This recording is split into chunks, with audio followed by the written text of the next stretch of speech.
Oggi iniziamo in questo video ad addentrarci nella filosofia ermetica e nello specifico nelle sue 7 leggi universali. Parlo spesso di Ermete Trismegisto, ne ho parlato anche nei miei libri, soprattutto della sua frase come in alto così in basso. E in questo video vogliamo vedere le altre leggi universali che possono in qualche modo aiutarci a vedere la nostra vita e le sue difficoltà in modo diverso. Ovviamente a vivere una vita serena e felice. Ermete Trismegisto è un personaggio leggendario, venerato fin dall'antichità e considerato grande maestro di sapienza, autore del Corpus Hermeticum. Ovviamente considerato il fondatore dell'ermetismo, che è una corrente filosofica che ha influenzato profondamente la direzione del pensiero umano durante i secoli. Il libro dal quale vengono tratti gli insegnamenti ermetici si chiama Kybalion ed è un libro che si dice sia stato pubblicato la prima volta nel 1908. Gli autori sono anonimi, quindi non si sa bene chi l'abbia scritto, ci sono diverse teorie, ma poco ci interessa. Quello che vogliamo prendere in questo video è soprattutto l'insegnamento che c'è dentro. Poi da dove arrivi, chi l'abbia scritto e chi sia responsabile, sinceramente ha poco conto per quanto riguarda la nostra evoluzione, che è l'obiettivo di questo video. La prima legge universale è la legge dello spirito. Dice nello specifico: tutto è spirito, la fonte della vita è infinito spirito creatore, l'universo invece è mentale, lo spirito regna sulla materia. Fondamentalmente il significato è che tutto ciò che sperimentiamo nella nostra vita, quindi nel regno materiale, è frutto della nostra mente originata dallo spirito. Fondamentalmente i nostri pensieri creano poi la realtà che noi sperimentiamo nel mondo fisico. Un esempio classico è proprio quello della legge d'attrazione, che spesso però purtroppo viene anche fraintesa e un po' enfatizzata nel potenziale dei suoi risultati, soprattutto ad un certo livello di consapevolezza. Fondamentalmente ciò che pensi di poter attrarre tenderai ad attrarlo. Ora, questa legge, che è nata tantissimi anni fa, ad oggi è stata ampiamente dimostrata dalla fisica quantistica, che ha scoperto che tutto ciò che noi vediamo essere materia in realtà è principalmente energia. Quindi tutto è fatto di energia e questa energia, è stato altrettanto dimostrato, ha una sua intelligenza, cioè è capace di scegliere in base a quello che crede l'osservatore. Tanta roba, diciamo che Ermete e tutta la sua compagnia erano abbastanza avanti con le intuizioni. La seconda legge è la legge di causa ed effetto, o meglio chiamata anche karma. Io amo Bali perché i balinesi nello specifico credono moltissimo nel karma e quindi sono persone che sono molto attente alle azioni che mettono in atto e a come le mettono in atto, perché tutto quello che fai in qualche modo, nel bene e nel male, ti torna indietro. Magari non dalle stesse persone a cui hai fatto del male o del bene, ma la vita, l'universo o Dio in qualche modo te lo fa tornare. Quindi ovviamente più farai del bene più ti tornerà del bene, più farai del male più in qualche modo ti tornerà il male. La legge dice: ogni causa ha un effetto, ogni effetto ha una causa, ogni azione genera un'energia stabilita che con la stessa intensità ritorna al punto di origine. Fondamentalmente ogni pensiero e azione che mettiamo in atto ha un effetto nella nostra vita e il caso e la fortuna, se la vediamo in questo modo, perdono la loro forza, perché tutto è il risultato delle nostre scelte consapevoli e inconsapevoli. E questo ad esempio rispetto ad altre filosofie che dicono che se fai il cattivo andrai all'inferno e dovrai subire, dovrai stare male, dovrai essere legato, relegato, è molto più utile perché ti responsabilizza tantissimo. Non è una punizione, è un riflesso, è un qualcosa che ti torna indietro basato esattamente su quello che tu hai fatto. Quindi sicuramente può essere una legge molto utile per creare maggiore benessere nella nostra vita e diventare persone migliori. Un'altra legge è la legge di corrispondenza o dell'analogia ed è una delle mie preferite di cui parlo sempre. Dice: come sopra così sotto, come sotto così sopra, come dentro così fuori, come fuori così dentro, come nel grande così nel piccolo. Il significato è che ciò che avviene dentro di noi influenza quello che accade fuori di noi. Fondamentalmente per capire il mondo esterno dobbiamo prima capire il mondo interno e l'esempio più classico è quello che cerco di trasferire in ogni mio video, in ogni mio messaggio durante i miei percorsi e eventi, è che se siamo davvero in pace con noi stessi, se veramente amiamo noi stessi, se veramente ci siamo risolti e risvegliati, automaticamente finalmente saremo in pace con il mondo esterno. Anche e soprattutto se oggi ci sembra ostile. Un'altra legge fantastica che adoro è la legge di risonanza. E anche questa dalla fisica è stata ampiamente dimostrata. Fondamentalmente dice: due cose simili si attraggono e si amplificano, due cose differenti si respingono. Come dicevamo prima, tutto è energia e questa energia ha una sua vibrazione. Basta che prendi due diapason che vibrano alla stessa frequenza, se ne fai vibrare uno e l'altro è nella stessa stanza, vibrerà anche l'altro. Mentre se due diapason sono di frequenze totalmente diverse, non vibreranno e non entreranno quindi in risonanza. Allora, se nella tua vita stai attraendo ciò che non ti piace proprio tanto,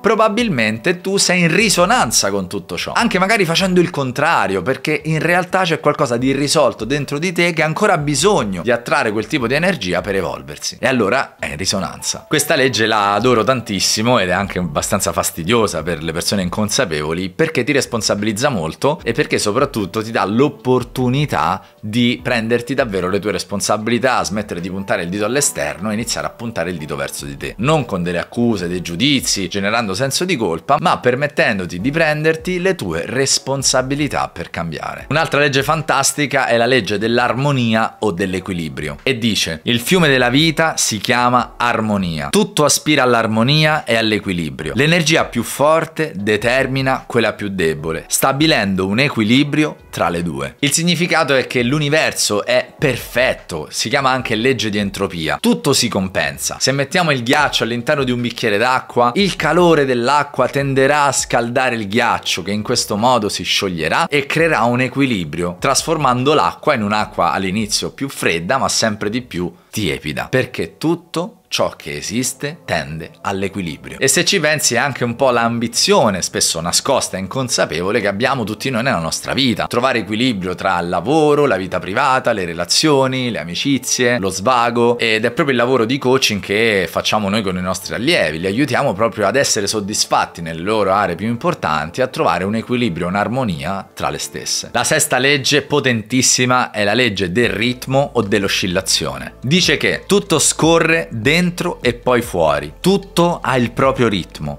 tutto sale e poi scende, tutto è oscillazione, niente rimane fermo e tutto si muove. La dinamica del pendolo si mostra in tutto. Faccio sempre l'esempio del pendolo ai miei allievi perché è veramente impattante come immagine. Quando noi ci identifichiamo tanto anche in momenti di felicità, inevitabilmente, dato che quell'identificazione è esagerata e quindi tossica, stiamo tirando il pendolo sempre più su e quando alla fine non ce la faremo più a sostenere quell'identità fasulla, il pendolo cadrà e indovina dove andrà a finire? A farci stare molto molto male, a farci scendere così giù che iniziamo quasi a rinnegare quel periodo di felicità. Fondamentalmente quello che dobbiamo accettare con questa legge è che l'unica reale costante della vita è il cambiamento. Nulla rimane per sempre. Tutto in continuo cambiamento, tutto continua a modificarsi e noi dobbiamo iniziare ad essere consapevoli di queste oscillazioni. Diventando consapevoli delle oscillazioni iniziamo a conoscere il nostro ego e quindi accorciamo il filo del pendolo e il periodo di oscillazione del pendolo, questa è fisica classica, diventerà un periodo di oscillazione che durerà sempre meno. Il pendolo tenderà ad oscillare sempre meno perché ci identificheremo sempre meno con i due estremi, sia con le parti positive sia con le parti negative, e questo tenderà a darci maggiore equilibrio e benessere nella nostra vita. L'ultima è la settima legge, anche questa una legge che amo, la legge di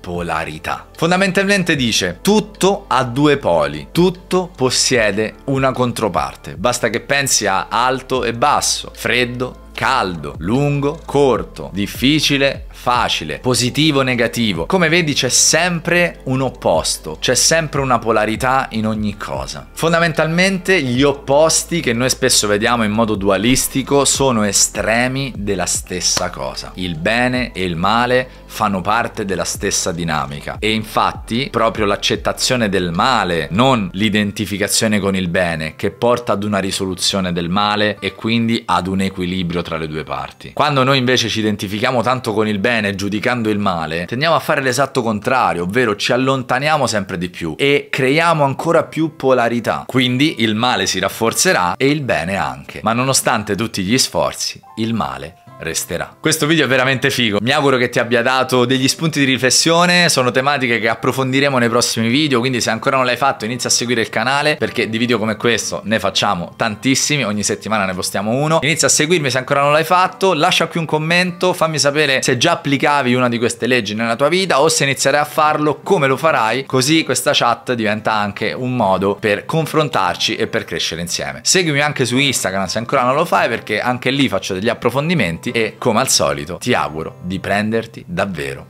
cura di te. Ti voglio bene.